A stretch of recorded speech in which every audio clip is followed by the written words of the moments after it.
అలాగే గురువుగారు హనుమంతుడికి సింధూరాన్ని ఎక్కువగా ఇష్టపడుతూ ఉంటారు, ఎందుకు?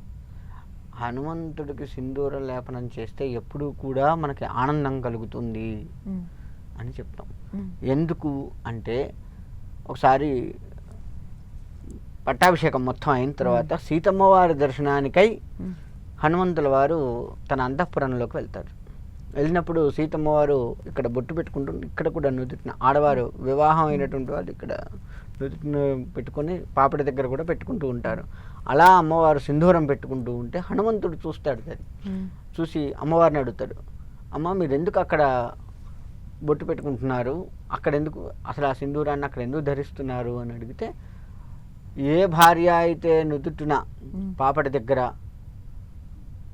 సింధూరం కానీ బొట్టు కానీ పెట్టుకుంటుందో వారి యొక్క భర్త ఎప్పుడూ కూడా సుభిక్షంగా ఉంటాడు, అందుకని నా భర్త ఎప్పుడూ సుభిక్షంగా ఉండాలి, లోక కళ్యాణంగా ఉంచాలి, లోకాన్ని మొత్తం కూడా కళ్యాణప్రదంగా ఉంచాలి అని చెప్పేసి నేను ఈ విధంగా ధరిస్తున్నాను అని అమ్మవారు చెప్పడం జరుగుతుంది. దానికి ఆయన సంతోషించి ఆయన వెంటనే వెళ్ళి ఒళ్ళంతా సింధూరం పూసుకొని వస్తాడు. రాగానే ఇప్పుడు మీరు ఎలా నవ్వారో అంతకంటే గట్టిగా అమ్మవారు చాలా ఆనందించి ఆయన వేషధారణ చూడగానే మొత్తం సింధూరం పూసుకొని, అప్పటి వరకు స్వామివారిని చూసిన రూపం వేరు, మొత్తం సింధూరం ధరించిన తర్వాత సింధూరంతో కనపడ్డ రూపం వేరు. అలా ఉండేసరికి అమ్మవారు గట్టిగా నవ్వటం జరుగుతుంది.